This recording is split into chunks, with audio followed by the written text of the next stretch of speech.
Before we start the video, please hit the like button and subscribe to the channel. Thank you. And now, let's go. Story 1. Update asterisk I woke up this morning, or whatever passes for morning, in Ziri's bunker, gasping for air, the echo of Lily's laughter still ringing painfully in my ears. Ziri was already awake, scribbling furiously in her notebook by the dim glow of an oil lamp. "You saw them again, didn't you?" she asked quietly, without looking up. I nodded. It felt so real this time, like they were right there, close enough to touch. She closed her notebook with a sigh. It always does, but you have to resist. Every time you give in, they take a little more of you. "How do you know so much about this place?" I finally asked, breaking a silence that had stretched uncomfortably long. She hesitated, eyes narrowing slightly, as if debating whether to tell me. "Because I've seen others fall into the trap. Watched it happen. I saw them disappear completely, consumed by the Ambrosi." She told me more about the creatures.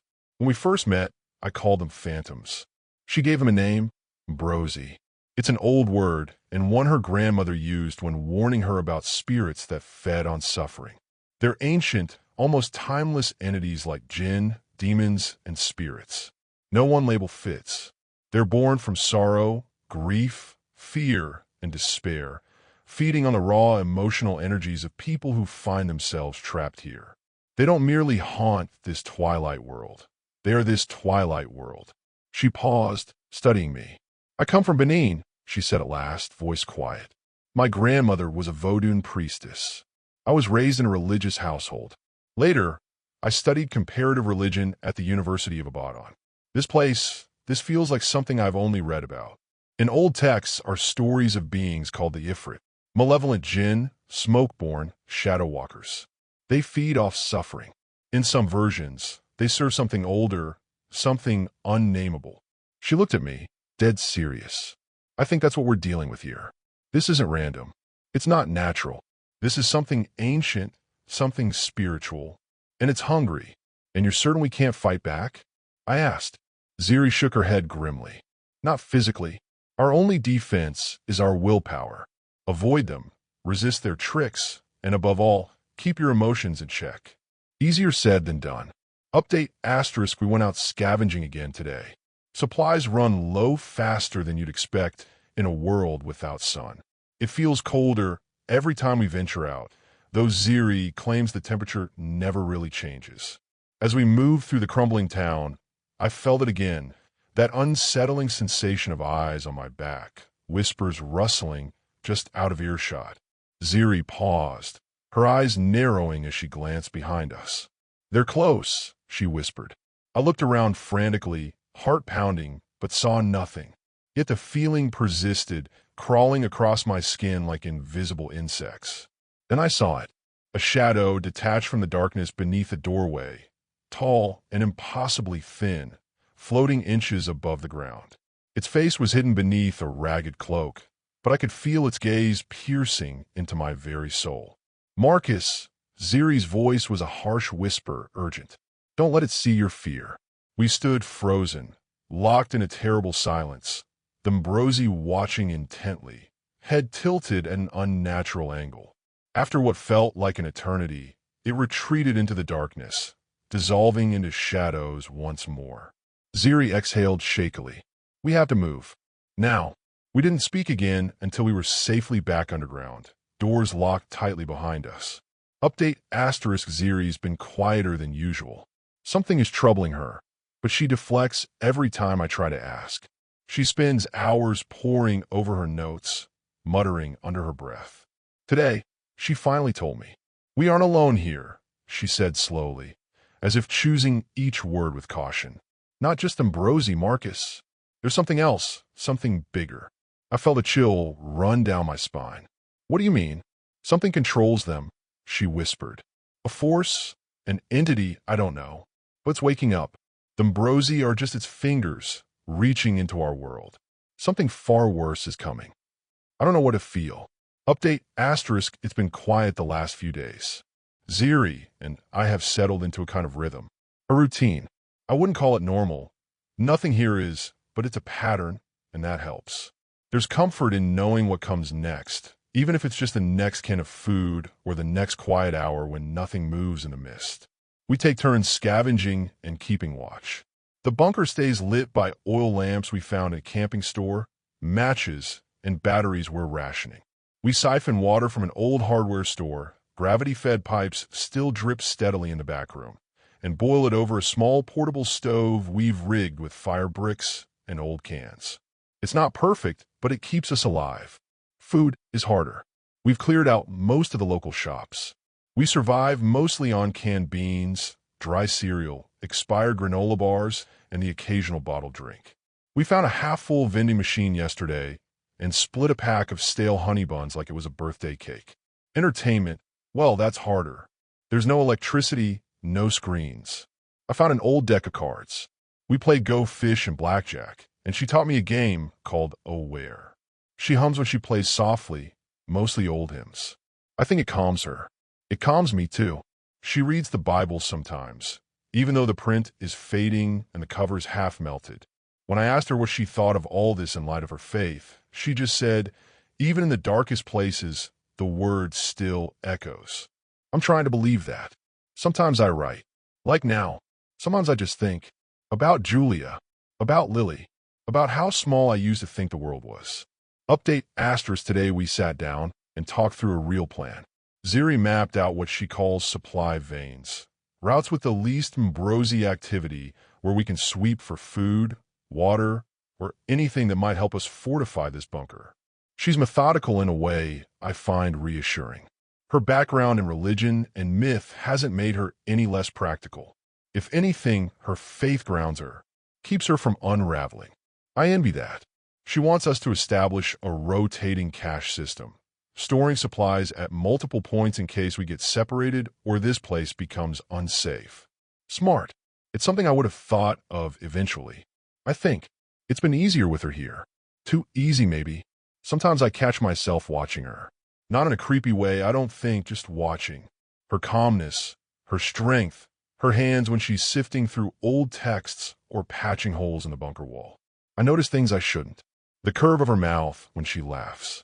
How the light hits her eyes when she leans over a candle. I hate myself for it. Julia and Lily are out there, or gone. But they're mine. They're everything. And yet, something's changing inside me. Or breaking.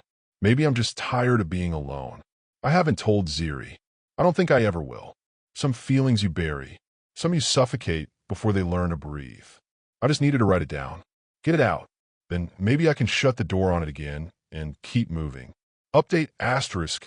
It's been long enough that I feel like I need to sit down and actually process all of this. Everything. I don't know if it's been weeks or months. Time is broken here. Hazy and untrustworthy like the air outside. But I've written enough fragments. Today I need to put it all in one place. A full recounting. Maybe it'll help me remember what I still am. It started with a vacation. Just a weekend trip to the cabin. Julia picked the place, some quiet lakeside rental 2 hours out of town. Lily had packed a tiny purple backpack with crayons and snacks. I remember joking that I'd pack the weather. Clear skies. 72 degrees. I said it like I always did on the news, smiling, half-hamming it up like people expected me to. That's who I was, the guy on TV who told you not to forget your umbrella. Then the sun disappeared. It wasn't gradual. There wasn't a sunset or storm front. It was instant. 1 second, the sun lit the road like gold. The next, twilight. Just silence and dimness, like the world skipped a beat. The car stalled. I remember the dashboard flickering and dying. Then I turned to the back seat, and they were gone. Gone. I don't mean they vanished in front of me. I mean I blinked, and where they had been was just emptiness. Like the air hadn't even noticed something was missing. I searched. I screamed their names. I ran for what felt like miles before I realized there was no sound. No wind. No birds. No engines. No life. Just a frozen town, abandoned mid-breath. I wandered for days, though I couldn't tell how many, before I met Ziri. I'd seen shapes in the corners before that. Things that watched me, made the hair rise on my arms. I called them phantoms. It felt right. Until Ziri gave me their name. Mbrosi. She told me she came from Benin, that she was raised in a religious home, studied old beliefs, comparative religion. Her grandmother used that word when telling stories. Brosi, spirits that slipped through cracks in the world, feeding on despair, echoing grief. They don't always attack. They just exist, staring, listening, feeding on weakness like it's incense. You don't even realize how much you've given up until they've hollowed you out. Ziri has seen it happen. She said she's watched people lose their names, their memories, themselves. She said the Mbrosi want to strip us of what roots us to the world. They almost got me once. I saw Julia and Lily in the fog. Heard them laughing just ahead. I ran without thinking. I think they knew that. They used them to bait me. But the figures I reached weren't them. They were shadows wearing their shapes. I would have walked right into them if Ziri hadn't pulled me back. Since then, we've built something that resembles survival. We fortified the bunker under the church. We mapped supply veins, low-activity corridors. We started building caches, contingency routes, fallback plans. And somehow, somewhere along the way, I started thinking less about escaping and more about lasting. That realization is horrifying, because lasting means I'm adapting, and adapting means accepting. That scares me more than the Mbrosi ever could. Still, Ziri helps. I don't know what she sees in me, if anything. Maybe I'm just another lost soul she's helping to keep from being consumed. But she's calm, steady. Her rituals keep her sane, and sometimes I catch myself leaning on them, too. Sometimes, though, I catch myself leaning toward her. I know I shouldn't. I have a wife, a daughter, or I had them. Are they still out there? Have they been pulled into this place, too? Or were they spared? Were they taken somewhere better or worse? I don't let myself wonder for too long, because the wondering is how the Mbrosi get in. But I feel the pull, the way she steadies me with a glance, the way we fall into silence together, and it isn't awkward, the way we move around each other like we've done it 100 times before. There's something dangerous in that familiarity. It makes me forget, makes me want to forget. So I write. I write to remember who I am, who I was. This place has rules, even if they're not written. Keep moving, but don't rush. Don't speak when it's too quiet. Light is precious. Use it wisely. And above all, don't feel too much. Don't hope too hard. Hope is a scream in this place. But writing is a whisper. And sometimes a whisper is the only sound that keeps the dark from noticing you. So here it is. Everything I've seen. Everything I've remembered. My name is Marcus. I was a father. I was a husband. I was a weatherman. And now, I'm something in between. I don't know what comes next. But I'll keep writing until I find out. Story 2. The human brain was not designed to interact with hundreds of people a week. It wasn't designed for subway carriages and supermarket queues and tax offices.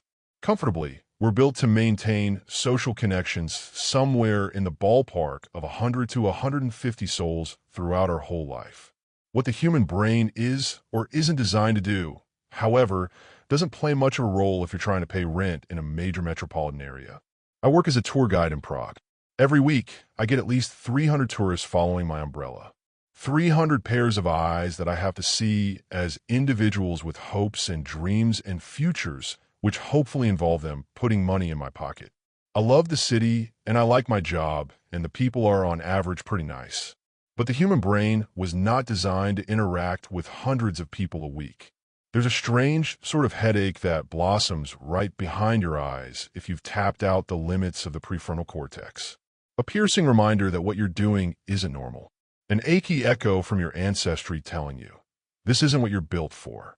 Come back to the woods, so I do. 2 weeks before every high season and 2 weeks after every high season, I pack my stuff, jump on an early morning train to Slovakia, and disappear off the face of the earth for a while. The nearest village has been around since the 17-carat century, but didn't get electricity until 1978. The cabin by the lake that my great-great-great-grandfather built was spark-free until 1995. It's only near the turn of the century that my grandfather decided a microwave would save everyone a lot of hassle around midnight snacks. There's no internet in the valley. You can get a bar or two of phone signal, but only if you climb the hills. Anyone with even a hint of aspiration has left the village and moved out to the city in search of opportunities, money, and non-fatal winters. Aside from the wildlife and occasional hiker, the place is nigh abandoned. For years, The lake has been my favorite place to shed my headaches. For years, I would count the days until I was able to escape the city and internet and responsibilities so I could kick back by a pond of unfettered tranquility. For years, the cabin has been my happy place. That all changed this week. Being a true progger, I've never sat behind the wheel of a car. Even if I did have some experience driving, I still wouldn't trust myself on the winding hilly roads that lead up to the cabin. Luckily, I have an old university friend in Poprad whose father owns a car dealership. Every year, my friend gives me a lift to the cabin in some wild ride as we catch up on life. The first time he drove me, back in 2014, he kept on asking if I wanted him to pick me up in the morning. He didn't think I could handle a prolonged stay in a place without central heating or internet. I survived well enough, and since then, he's become less incredulous. I've never told him that on that first day I spent in the cabin, I had to run up to the forest at sundown to Google a video about fire starting. He still doesn't know, and I see no reason to tell him. Whenever we ride up to the cabin, we stop for a drink at a nearby village pub. I get myself a beer and a shot of something flammable. My friend, being a responsible driver, gets himself a Cafola. A couple of cigarettes, a couple more stories to reminisce on, some final morsels of life news to catch up on. The pub has always been a nice closer to the ride up to the cabin. Yet, something was different this time around. Every year that we would stop at the pub, we would be a point of interest to the locals. Or, more accurately, my friend's car would be of interest to the locals. Set to inherit his father's dealership, my friend would always drive me in something flashy. This time was no different. He showed up in a bright yellow Humvee that looked like something you'd see roaring around a Hollywood blockbuster. The few village teens that made the pub their home would always loudly comment on whatever ride he brought and joke about stealing it.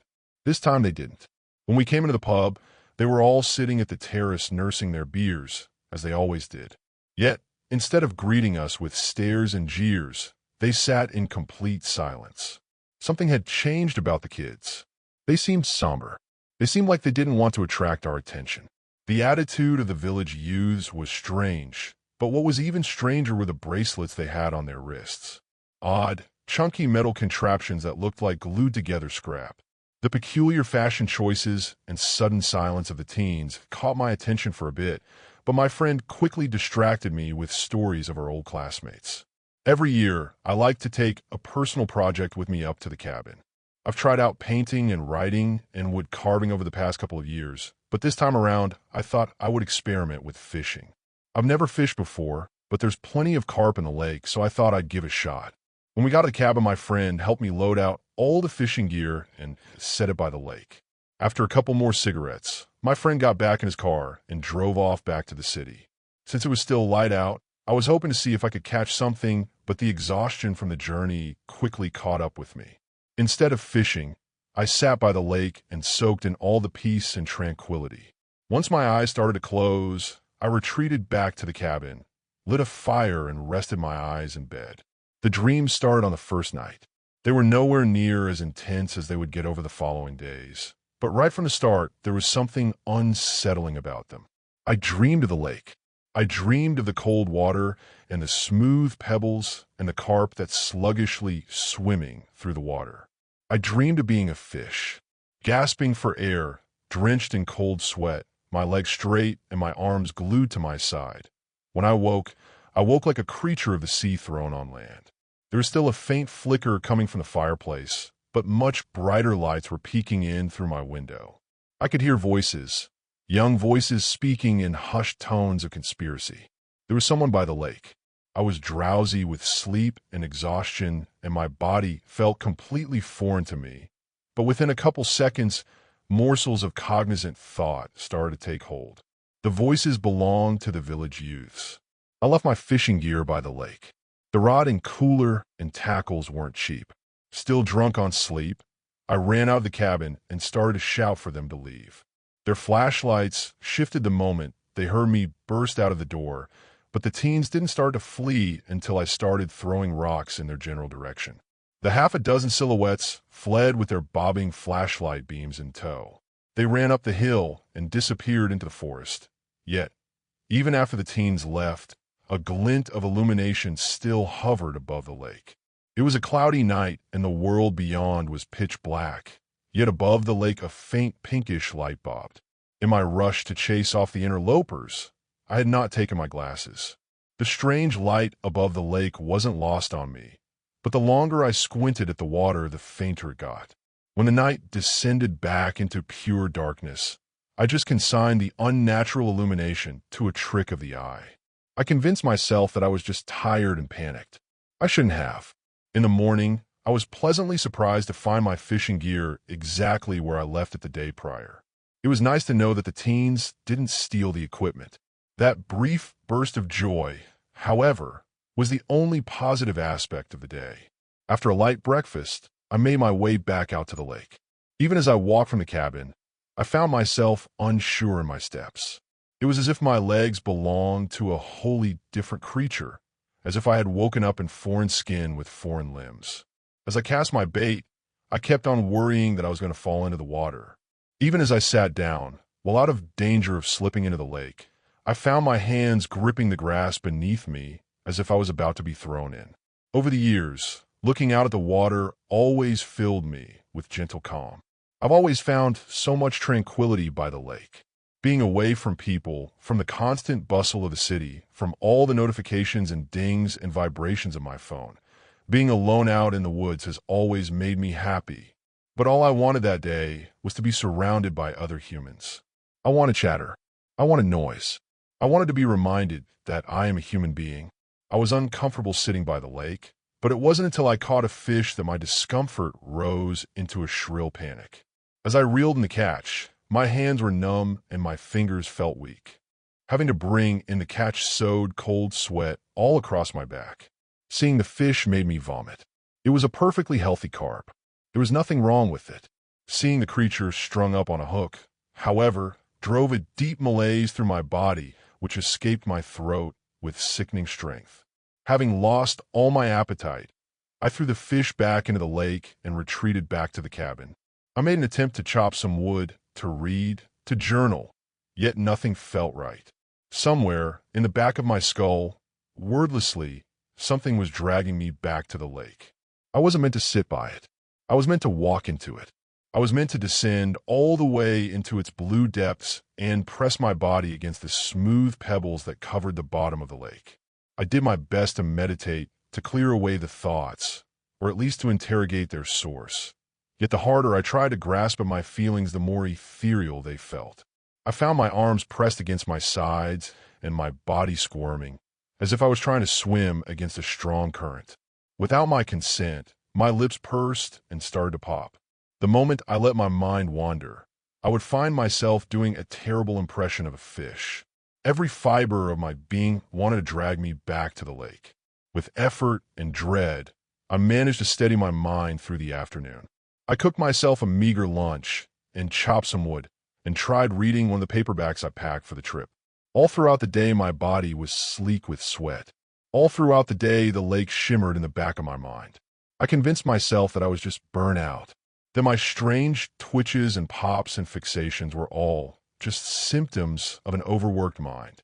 Hoping that a bit of rest would rid me of the fish thoughts, I set the fire and called it an early night. The visions that had come to me in my sleep the night prior were intense, but they paled in comparison to what came to me on the second night. I found myself in the depths of the lake once more. The water was frigid, yet even though I could perceive the cold, my body felt in harmony. I was drowning and taking fresh breaths at the same time. My body had scales and my lips popped, and with each labored inhale I could feel my neck expand. I was a fish. I was a fish, and I was swimming through the dark depths of the lake, and in that darkness I saw a light. A pinkish light. A light that called to me. A light that lured me in like a moth to a flame. My brain was numbed with sleep and confusion. Yet as that light started to take shape, my conscious mind started to wake. I was a fish, and I swam through those dark waters towards the light, but I could also feel the wet covers of my bed. Desperately, I wanted to fully stir from my dream and be free of the nightmare. Before I did, the source of the light manifested in the cloudy waters of my subconscious. Eyes. 2 bloodshot eyes floated in the curtain of lake scum. They stared straight into my soul. Asterisk, you weren't built for this. Come back to the lake. Asterisk, the sight startled me awake, yet I was still not fully a man. My body hit the floor of the cabin and flopped around wet and confused, as if I were still a fish, as if I did not belong on land. In utter terror, I flailed on the ground, trying to calm myself down. After what felt like an eternity, my body ceased its panic. I was no longer banging my limbs against the furniture, but I could not unpry my arms from my sides. I spent the night breathing in dust, trying to convince myself that I am sane. Beyond my window, I could see that faint pink light shimmering by the lake. At first, I insisted that it was merely a byproduct of the nightmare, but when sleep fully left my head, I knew it was not so. I lied to myself. I told myself that the light beyond my window was simply the sunrise. The glow outside bobbed and was most certainly not a hue found in nature, but I told myself it was the sunrise. I lied to myself, yet when those early morning rays of sun finally did peek in through my window, the unnatural glare disappeared. It took me well over an hour to climb on my feet, but once I did, I felt much more secure in my body. Whenever I looked down and saw my 2 feet, I was given clear evidence that I belonged on land. I knew I was a man. I was certain of it. Yet from beyond the window, the wind-caressed water still called to me. Asterisk, you weren't built for this. Come back to the lake. Asterisk, the first night I had spent in cabin alone back in 2014, I nearly begged for a ride back to the city. When I had first arrived, I tried setting a fire to warm up the cabin, but found it difficult to keep a flame going. Since it was a nice day outside, I gave the project a break and went to read by the water. I just figured I would set the fire later. When later came, I found the task just as difficult. With the sun setting and the Slovakian autumn closing in around me, I also found the cabin much colder. After a couple failed attempts and 2 burnt thumbs, I started to panic. If I wasn't able to light a fire, the night would be terribly cold. With the world almost dark, I set out towards the top of the hill where there was phone signal.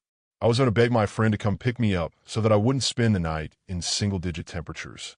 The defeat burnt hot in my chest, and I dreaded making the call. I dreaded making the call so much that when I finally did manage to catch a couple bars of signal in the dark, I elected not to make it. Instead, I Googled instructions. The video took ages to load and ate up an unreasonable amount of my phone bill, but allowed for guidance. After many more failed attempts, I finally managed to get the fireplace going. When the flames finally caught and I was certain they would stay, I hollered through the cabin like a madman. I felt like I had achieved something. I felt good. I felt like I was built for life away from the city. I never told my friend about my near surrender. I am far too proud for that. No amount of pride, however, would stop me from retreating from the terrible fish thoughts that haunted me. Struggling with my steps, with sweat pooling on the crease of my jeans, I climbed the hill once more. With my fingers feeling like disobedient worms attached to alien limbs, I dialed my old classmate. I was near tears when I finally managed to make the call. I was so ready to retreat back home, to breathe in the smoggy air and listen to the rowdy crowds, to go back to a place that I could comprehend. Yet the moment the phone started to ring, my mind cleared. In a cascade of sober thought, the world around me suddenly felt completely ordinary. I was a man. My legs made sense. The lake below seemed familiar and regular and not scary at all.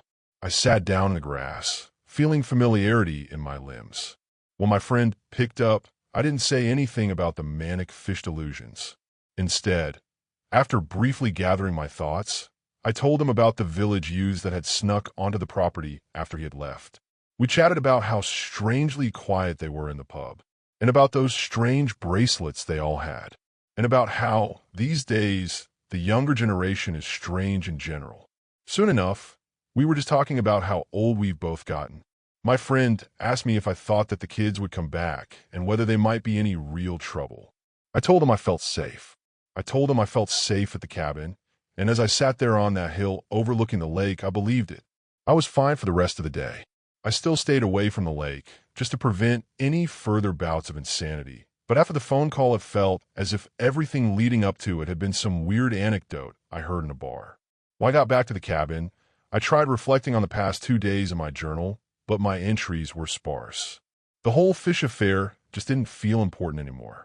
Instead, I spent most of the day tearing through a Stephen King paperback on the same couch where my grandfather used to read to me when I was a kid.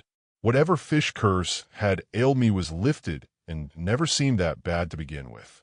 In the afternoon, I took a long walk through the woods and even made it to the edge of the village. No one saw me, and I didn't see anyone, and I figured I wanted to keep it that way. Once I got home, I lit a fire, made myself some scrambled eggs, and went back to reading. Briefly, before I decided to go to sleep, I found myself worrying about the lake again. My madness was an obscure memory by then, but the visions from my dreams still held on. I was terrified that I would once again dream of being a fish. The more I thought about it, the more I could remember the heaving gills on my neck and the scaly texture of the skin I had worn in my dream. To keep the thoughts away, I read for a couple chapters more. By the time my eyes were starting to close, I was too drowsy to worry. All I could do was hope that my mind had fully given up on its obsession. As I drifted off, I even found a bit of confidence about the past 2 days being a fluke. I did not dream of being a fish that night. I dreamed of something much worse. The lake in my dreams was much deeper than it had ever been. Standing on the shore, I felt as if I had my feet planted at the edge of a skyscraper.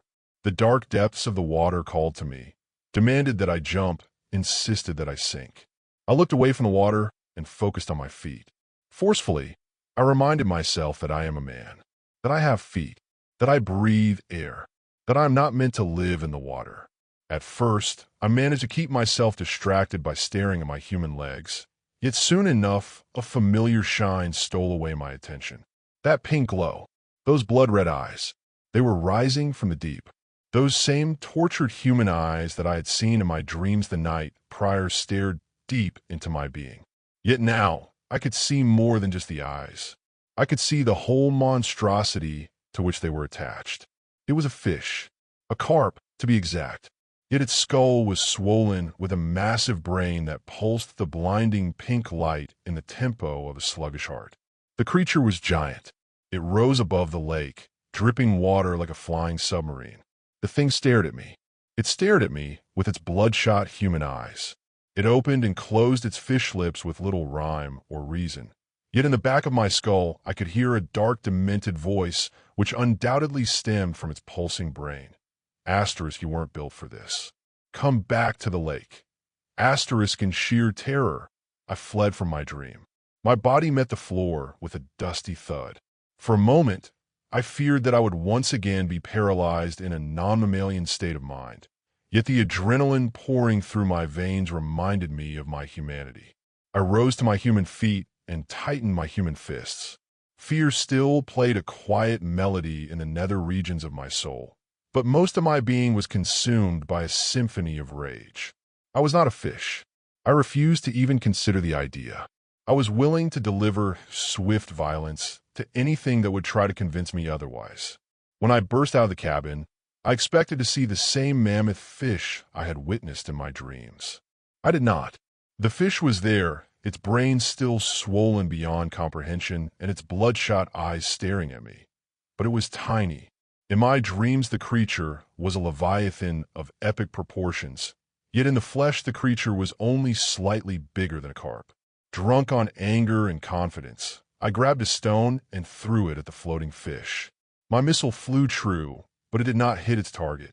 Instead, the flying rock slowed down as it traveled through the air. Just as it was about to hit the misshapen carp, the projectile came to a complete stop. It floated in the air as if gravity were but a theory, and then, with horrid speed, it shot straight at me. To my shock, the fish hurled the stone back at me.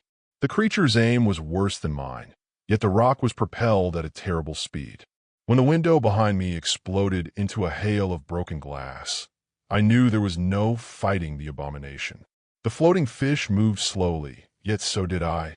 As I made my way up the hill, I found my legs distant and disoriented. My lips kept popping. My clothes turned drenched under another wave of cold sweat.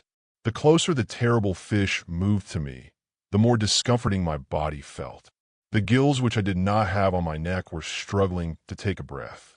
Asterisk, you weren't built for this. Come back to the lake. Asterisk as the voice slithered through my soul, Rocks started to whiz past me. The missile which I had launched at the monstrosity was ineffective, but the floating carp's retorts were painful. The pebbles started to hit me. A numbing pain spread through my kidneys. Blood started to pool down my neck. In my rage-induced panic, I had grabbed my phone from the nightstand. As I lumbered up the hill, I tried to command my fingers to dial. I was trying to ring up emergency services, yet with another strike to the head, the numbers on the screen turned blurry. My feet gave up. With both my legs seizing up, I fell flat on the grass. My body rigid, I began to roll back down the hill toward the nightmarish beast. I was certain I would roll all the way back to the lake. I was certain I would roll across the shore and deep into the water. I was certain I would not float. The lake called to me. Asterisk, you weren't built for this. Come back to the... Asterisk, my phone was lying a meter or two above me where I had dropped it, yet the dial tone cut through my insanity like the blade of a sushi chef. My legs and arms extended, and I propped myself up on all fours on the grassy hill. For a brief moment, I met those bloodshot eyeballs. They stared deep into my soul, but then, with something resembling panic, they shut. With a high-pitched yelp, too shrill to have come from its misshapen lips, the creature rocketed backward. It crashed into the center of the lake with the weight of a sinking stone. Crouched on all fours, looking more like a beast than a man, I found my sanity returning to me.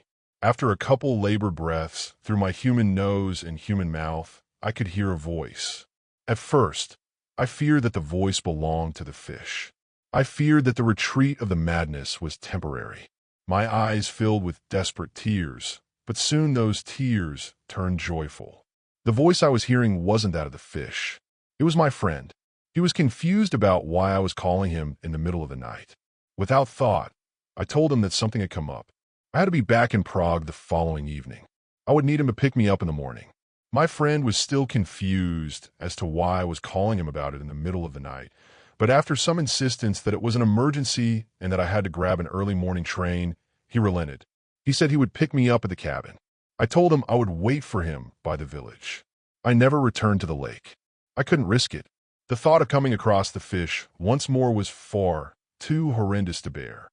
I left everything I brought with me to the woods out in the cabin and made my way to the village in my bare feet. When he picked me up the following morning, he did ask questions. I was, after all, in my pajamas and had dried blood on my neck and looked as if I had gotten into a fist fight with life itself. My friend asked questions, but I waved them away. I had simply gotten into a nasty fall while hiking and lost my shoes.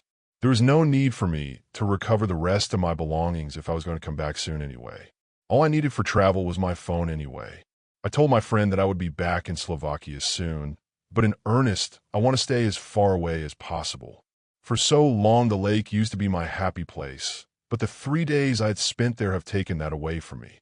As I sit on the train back to Prague, I stare at my reflection in the window, searching for the man I know I am, not the creature the lake beasts try to make me. I remind myself that I am a human, that I have limbs and a job and health insurance. I remind myself that I am a man and that I was built to live in the city. https://www.reddit.com/r/mglprints/comment/q2qgz1/%sign d 1% sign 8b% sign d 0% sign bb% sign d 1% sign 8b% sign d 0% sign bc% sign d 0% sign b 8 underscore percent sign d 2% sign 9 b% sign d 0% sign b% sign d 0% sign bd% sign d 0% sign b4% sign d 1% sign 8b% sign d 1% sign 8 0% sign d 2% sign 9 3% sign d 1% sign 8b. Story 3. I don't even know why I'm writing this. Maybe it's just to get it out of my head. It was supposed to be a weekend trip, me, my cousin Mark, and his girlfriend Sarah. 3 days, 2 nights, nothing hardcore. Just a remote trail through a state forest no one ever talks about. The kind of place that doesn't show up on official maps anymore. Mark had read about it on some off-the-grid hiking forum. Said it used to be a fire watch zone before funding dried up, and the rangers pulled out. It started normal. Quiet trail. Crisp air. We were 5 miles in before we realized how quiet it really was. No birds. No bugs. Just the crunch of leaves underfoot and that kind of silence that pushes against your ears. We found the cabin near sunset. It wasn't on the map. It wasn't even off the trail. It was just there, like it had grown out of the earth when we weren't looking. It looked ancient, half sunken into the slope. Weather-beaten wood. A rusted chimney tilting at a weird angle. No signs of life, no trails leading to or from it. Just moss, rot, and silence. Mark wanted to check it out. Sarah didn't. We argued about it for maybe 10 minutes. The sun was dipping fast, and the tree cover made it even darker. We hadn't seen anyone else all day, and the nearest campsite was 2 miles back. So we went inside. The air was cold. Stale. Not just old dust stale. Wrong stale. Like something had been exhaling in that room for a long time, and only just stopped. There were signs people had lived there. Faded family photos nailed to the walls, a toppled bookshelf, the rotted remains of a cot. But it was the carvings that stopped us. Not just on the walls. On the floor, the ceiling, even the inside of the windows, where the light barely touched. Spirals, tally marks, symbols that made your eyes feel blurry if you looked too long. Carved deep with something sharp and impatient. Mark laughed it off. Said it was probably some backwoods cult crap. Sarah wanted to leave. And I didn't know what I wanted. But I couldn't shake the feeling that the cabin wasn't abandoned. Not really. We stayed the night. We didn't mean to. It just got dark too fast. We set up our sleeping bags near the door, kept a fire going in the crumbling hearth, and tried not to look at the walls. At around 2 a.m., I woke up. The fire was out. The door was wide open, and Sarah was gone. I shot up, calling her name. Mark scrambled awake behind me, already pulling on his boots. We ran outside into the trees, flashlights cutting through the mist. Everything looked wrong. The forest didn't feel like the same place we'd hiked through. The trees were too close. The ground was too soft, like we were walking on a sponge that breathed when we stepped on it. Then we heard her scream. It wasn't far, but it wasn't right either. The sound wasn't coming from her throat. It was coming from all around us. And it was still going long past what a person could scream. We found her backpack half buried in the leaves, torn open. Her phone was still inside, screen cracked. Still recording. We played it back later. Just audio. Muffled breathing. Footsteps. Then a voice, Sarah's, whispering something over and over again. It's not her. It's not me. Don't look. Don't look. Don't. The clip ended in a wet, crunching noise. We went back to the cabin. We didn't talk. We just needed to be somewhere with walls. With corners. Somewhere that felt human. But it didn't feel safe anymore. The carvings had changed. They were deeper. Veta. And now, there were footprints in the dust. Not bare feet. Not shoes. Something wrong. Long split-toed. Like a deer, if a deer walked upright and dragged one foot behind it. We didn't sleep. Not after we heard the knock. 3 slow taps against the cabin wall, just outside the window. Then a voice. Not Sarah's, but it wore her words. Let me in. I'm cold. Mark opened the door. I didn't think he would. Didn't think anyone would after hearing what we did. But maybe that's the thing. When someone you love is in danger, logic doesn't matter. You'll do anything to believe they're still alive. He looked at me once before he did it. Didn't say a word. Just that look, half panic, half guilt, and then he unlatched the door and pulled it open. There was no one there. Just fog. Thick, colorless fog that crawled along the ground and pressed inward like a living thing. But the voice came again, clearer this time. Right next to the door. Mark, it said in her voice. It's me. He stepped outside. I tried to stop him. I really did. But my body wouldn't move. Something about the fog pressed against my chest made my lungs feel thin. The carvings on the walls throbbed faintly, like they were breathing, whispering, feeding. I stumbled to the door, leaned out into the fog. The trees looked wrong, taller than before, twisting up into the dark like they were trying to escape whatever was down here. No wind, no birds, just the sound of Mark's footsteps crunching the moss. Sarah, he called, and then he stopped, completely still. I saw her, or what was wearing her skin, step out from behind a tree. It looked like her. Same face, same jacket, same wild brown hair. but her legs were backwards. Not broken, not bent, backwards. And she was smiling way too wide. Mark took a shaky step back. What happened to you? She didn't answer. Instead, she bent at the knees, wrong, disjointed like a marionette with cut strings, and let out this wet, choking, clicking sound from the back of her throat. Like she was trying to speak, but couldn't remember how. Then she looked at me, right past Mark. Her eyes didn't blink. They didn't move, just locked on and stayed there. Then she whispered, "One of you let me in." Behind me, something scratched along the cabin wall, then the opposite wall, then the roof. I spun around, heart tried to punch through my ribs, and slammed the door shut. But it was too late. Mark wasn't outside anymore. He was inside. He stood in the center of the room, breathing heavy, staring at the door like he didn't remember opening it. His hands were shaking. His eyes were glassy. "Mark," I said. He didn't respond. Then I saw his neck twitch like something was moving just beneath the skin. A ripple, then another, and then he smiled. Not his smile, her smile. "I told you," he said. "One of you let me in." I bolted. Didn't wait for an explanation. Didn't give Mark, or whatever was wearing him, a chance to speak again. I ran to the corner of the cabin and yanked down the attic ladder.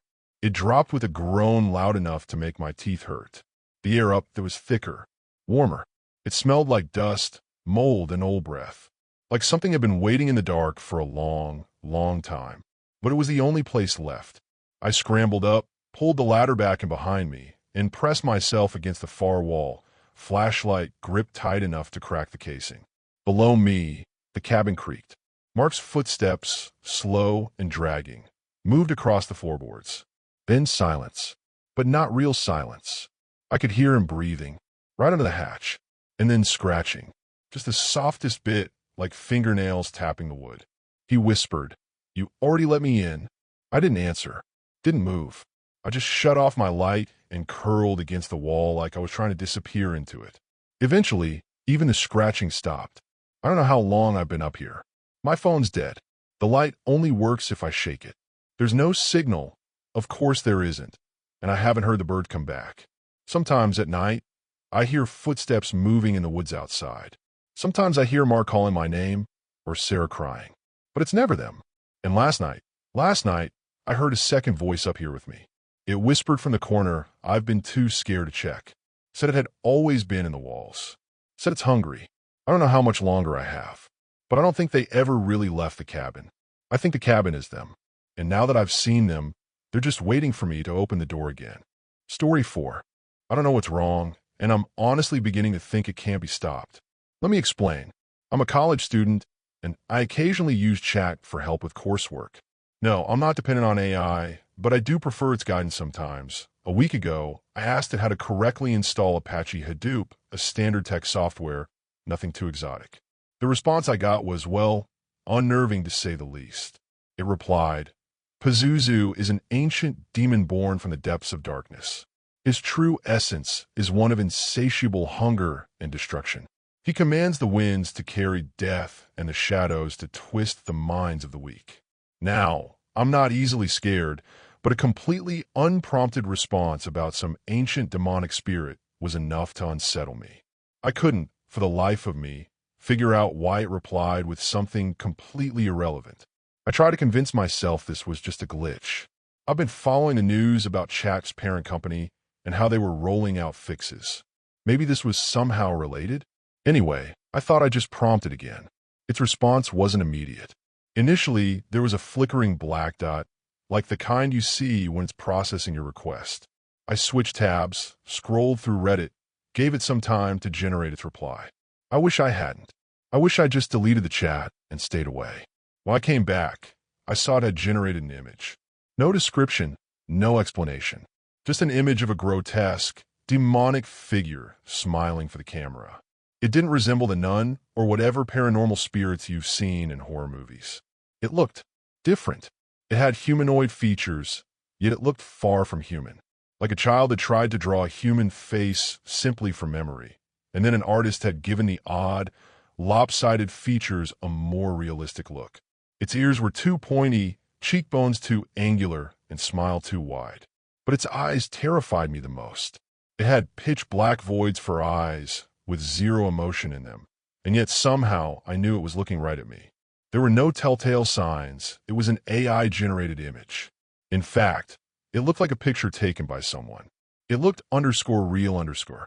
My instincts kicked in, and I immediately deleted the chat and cleared memory. Soon after, I switched off the internet, cleared all my history, and shut down my laptop. But the image of that _thing_ was emblazoned on my mind. I couldn't eat, I couldn't sleep, I couldn't focus on anything. I didn't touch my laptop for hours. I_was_ still curious though. I had to know if it was some glitch.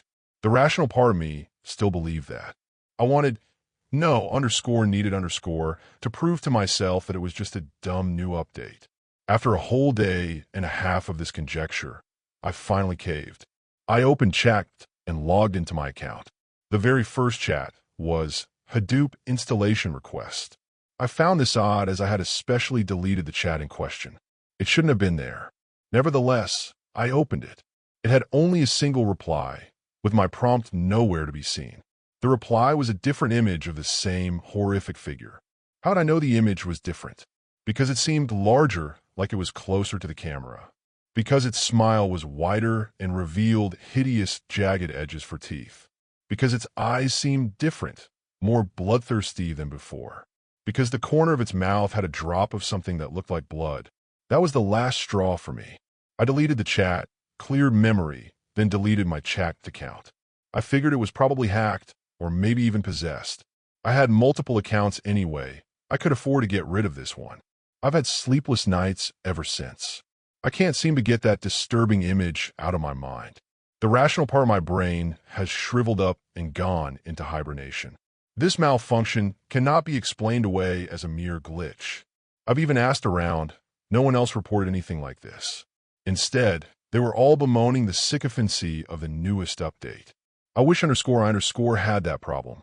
Today I finally mustered enough courage to log in to chat through one of my other accounts. Maybe it was just a problem with the earlier login, I reasoned. I fervently hoped so, for the sake of my sanity. After logging in, I saw that the first chat was titled Studio Ghibli Request. This made sense. I'd hopped on the recent trend some days back and generated a Studio Ghibli-style image of a picture I had taken of myself. I opened the chat with trembling fingers. Inside was the image I had previously requested. However, something seemed off. A more thorough glance revealed an unsettling detail. In the background was the same gruesome face, smiling straight at me. P.S. I have now deleted all my chat accounts. I haven't received any more pictures of that gruesome demon, but then again, I haven't gone anywhere near the chat site. I tell myself things are okay now, but sometimes at night, when the floodlights cast shadows on my window, I can just make out that same face from before. Story 5. Okay, everyone. I don't know where or how to begin. I'm writing this, and my hands are shaking, and I can't stop thinking about what happened. I've quit that job. I'm done. I can't go back to that place again, not even walk past it. This whole thing happened recently, but it's still nesting in my head like it was yesterday. I'm just a young guy, like any other. Money was tight, so I took a job in hotel security. Not a 5-star place. Mind you, just an average hotel, decent condition, but operational and had guests. My work was in shifts, and the one I worked most often was the night shift, from 11 p.m. to 7 a.m. Of course, it was dead, boring most of the time, complete silence, unless a drunk guest came back late or some other minor incident occurred. The whole job consisted of sitting in front of security camera monitors, doing a quick round every hour or two on the floors to make sure everything was okay, and answering any calls from rooms or outside. Our operations center was a small room next to the reception, with a desk holding the monitors, an internal phone, and a logbook where we noted down any observations. The cameras covered most important areas: the main entrance, reception, the lobby, the corridors on each floor in front of the elevators and rooms, the restaurant, the bar, if there was one, and the garage if applicable. But there was one very important place, perhaps the crux of this whole story, that had no cameras: inside the elevator itself.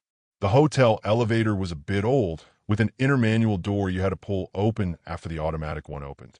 Its sound going up and down was distinctive, a faint whine, and a mechanical groan that made you feel like it was exerting effort. I once asked my direct supervisor why there wasn't a camera inside the elevator, especially since it's a place where anything could happen.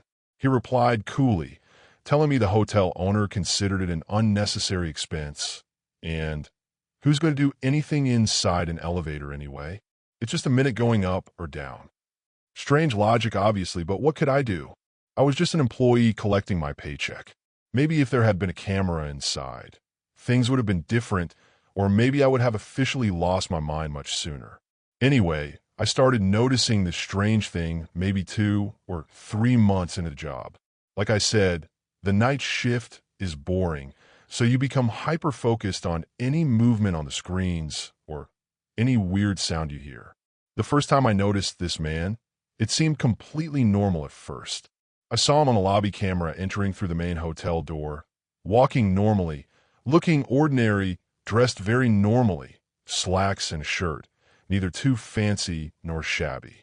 A man in his 40s or early 50s, thinning black hair, very unremarkable features you wouldn't remember if you met him again.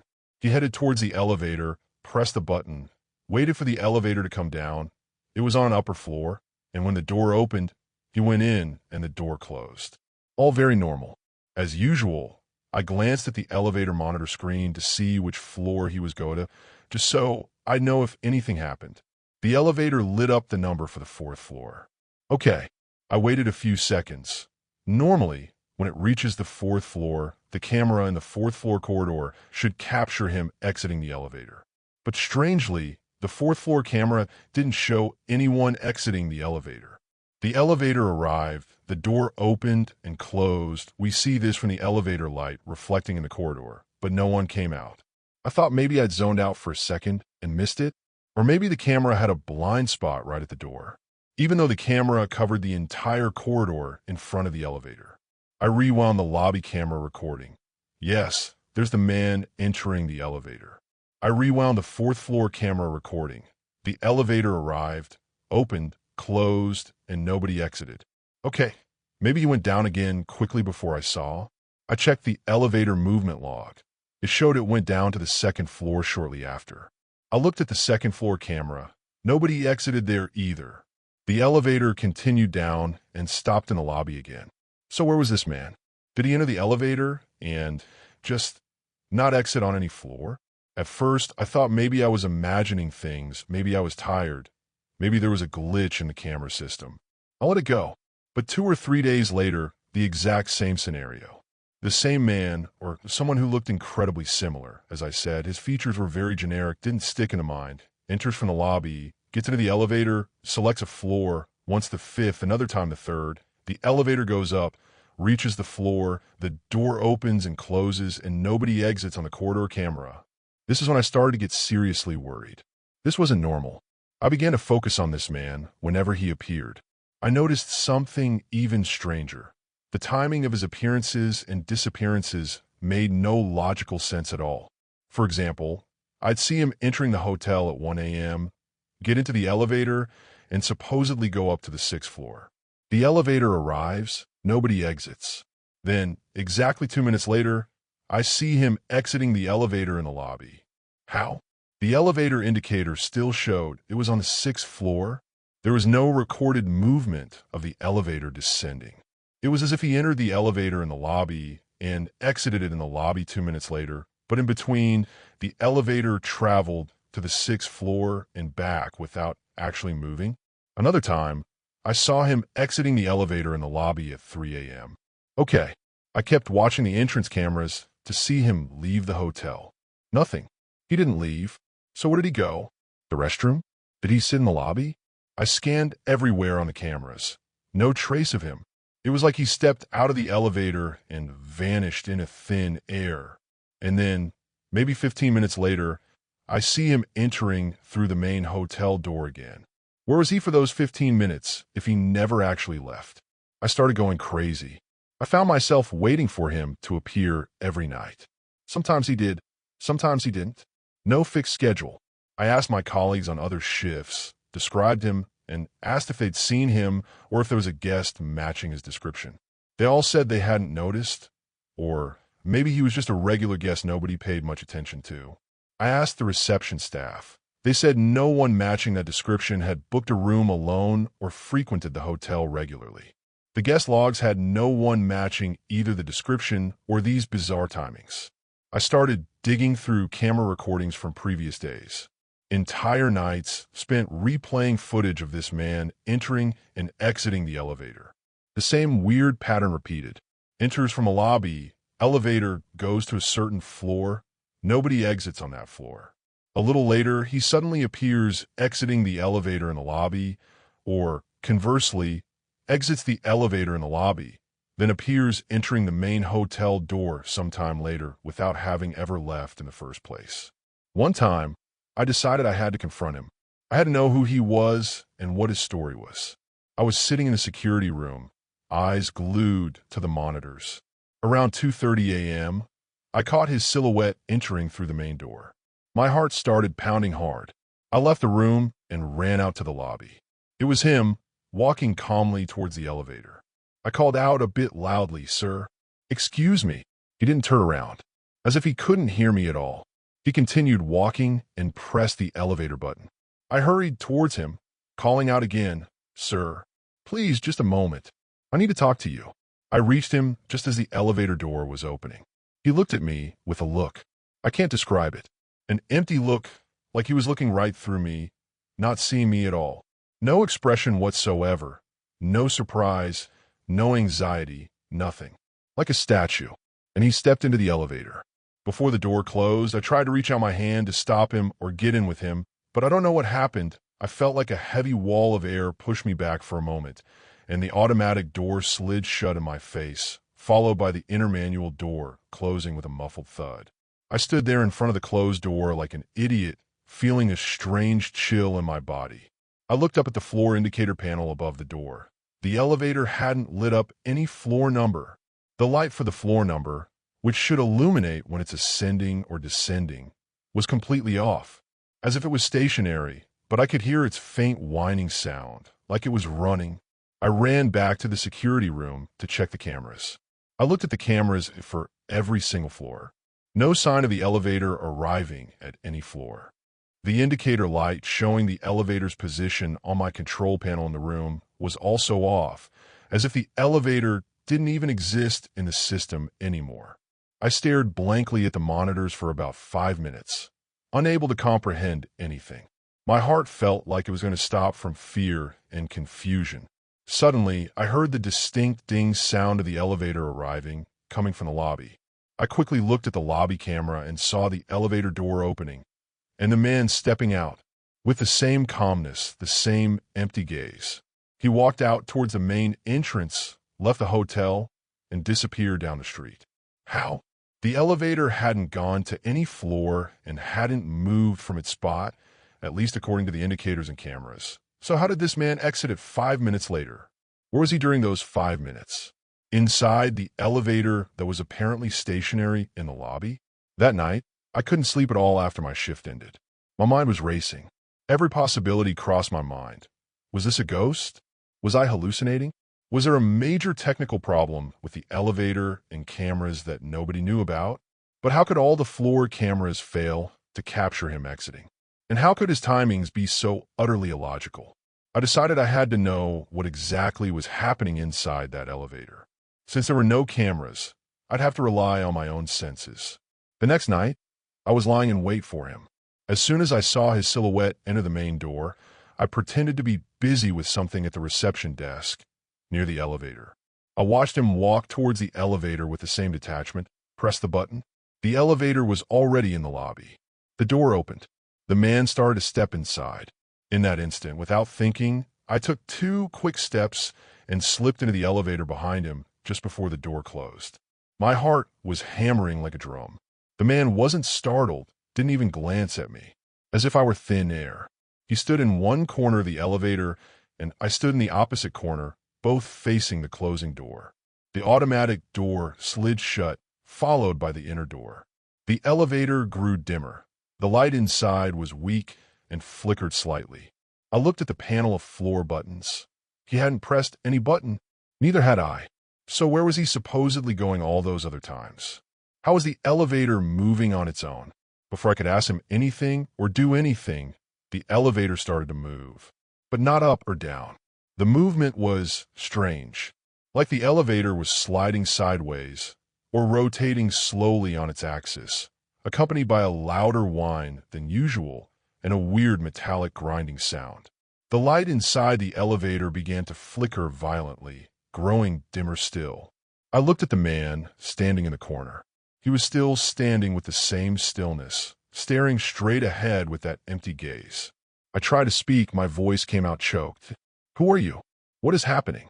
He didn't answer. It was like he wasn't even there with me in this metal box. Suddenly, the elevator stopped. Not a smooth stop like elevators usually make at floors. This was an abrupt halt, like a car slamming on its brakes. I stumbled backward, hitting the wall. The light cut out completely for a moment, then returned as a very faint glow, barely enough to make out each other's features. And I heard a sound from outside the door. Not the sound of people talking, nor the normal sounds of movement in a hotel corridor. It was a sound like distant sirens, but not mechanical sirens. Sharp, overlapping wails, like human voices screaming at extremely high, varying pitches, but fragmented and rhythmic in a terrifying way, as if it were a language or a form of communication. A sound that makes the hair on your body stand on end. The automatic elevator door began to open extremely slowly, with a loud, metallic screech as if it were struggling. With every centimeter the door opened, the sound outside grew louder and closer, and the light filtering through the gap wasn't the normal light of a hotel corridor. It was a light, a dim red, mixed with a strange blue, like an unnatural twilight. My heart felt like it was going to burst out of my chest from terror. I was frozen in place, unable to move or scream. My eyes were fixed on the slowly widening gap, and on the man still standing like a statue. And when the door had opened about 2 or 3 hand widths, I saw. I wish I hadn't seen. It wasn't a hotel corridor. It wasn't any place I knew or could even imagine. The floor was not a floor. Something shimmering and slowly rippling like the surface of thick, black water. And the sky above, if it was a sky at all, was swirling vortexes of the strange red and blue light I'd seen filtering in, moving slowly like living clouds. There were no walls. It was a terrifyingly vast open space, but visibility was poor, as if there was a light, moving fog. And the sounds were coming from beings moving in that fog. I couldn't see their forms clearly. They were like tall, thin shadows swaying and moving in an inhuman way, as if their joints were everywhere. And they were the source of those sharp siren sounds. They were talking with them. High-pitched wails, low ones, intermittent, continuous, overlapping in a way that made you feel like your brain would explode. Not just loud noise, no, this sound had consciousness, meaning, but a meaning that was incomprehensible and terrifying to the extreme degree. I felt for a moment that these sounds were trying to penetrate my ears and reach my brain directly, as if trying to dismantle my thoughts. And amidst that fog, I glimpsed something else, human figures, or at least, they had been human at some point. They were standing scattered, motionless like statues, staring in random directions, and their eyes were completely white, no pupils, no irises. Their mouths were slightly open, as if caught in a silent scream. They were wearing ordinary clothes like we wear every day. One wore a suit, a woman wore a dress, another man wore a galabeah, like ordinary people who had been snatched and placed in this horrifying place, frozen forever. Was the man with me in the elevator one of them? Or did he travel between them?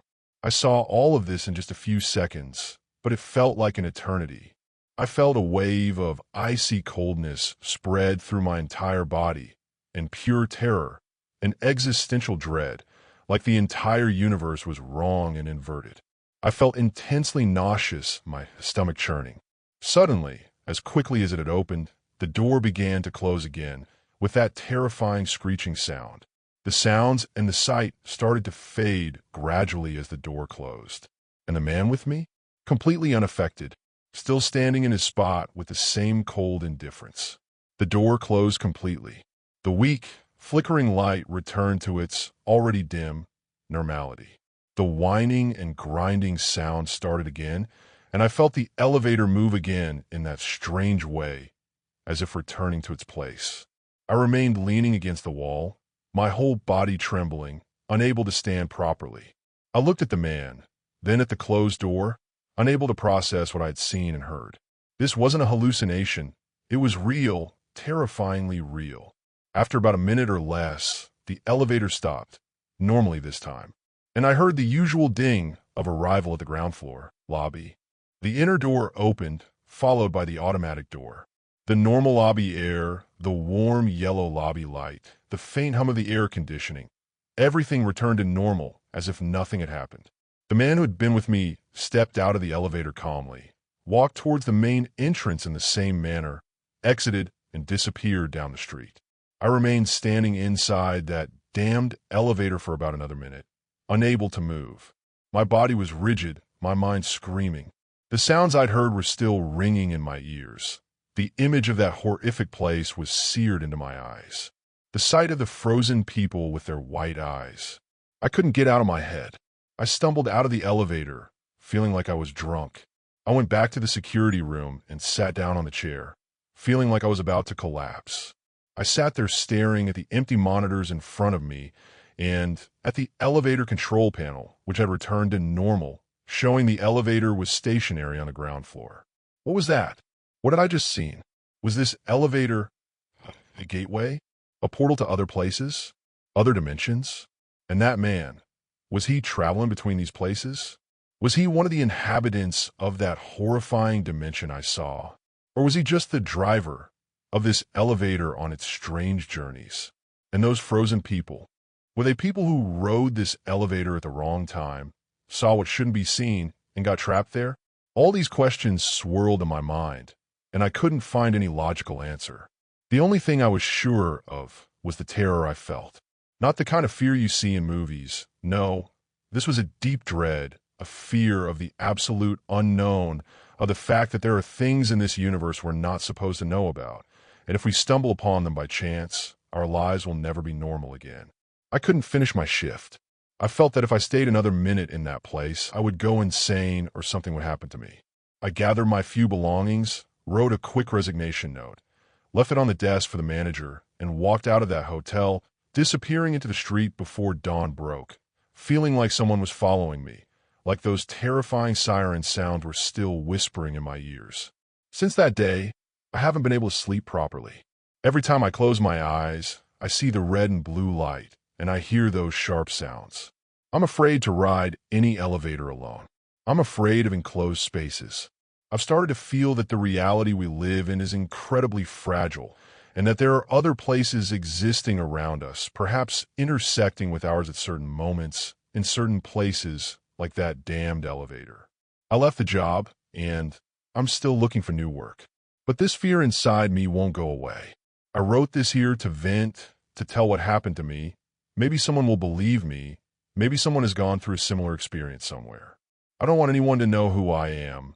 All I want is to get this nightmare out of my system and to warn anyone who might work in a place like that or notice something strange like this. If you see an old, suspicious elevator, if you get a bad feeling about it, if you notice a strange person using it in an illogical way, stay away from it. Get away immediately, because you might not be going up to the floor above. You might be going somewhere else entirely, a place from which no one returns intact. I'm sorry if this is long or rambling, but I'm writing exactly what I feel and remember. Those sounds, I still hear them sometimes when I'm alone at night. I hope it's just my imagination. I really hope so. That's it for today's creepy Reddit tales. Before we go, I just want to say a quick thanks to all of you for watching, liking, and sticking around. You guys keep this channel going, and I'll be back soon with more stories that'll make your skin crawl. Drop a comment if you've got your own spooky tale to share, and I'll see you in the next one.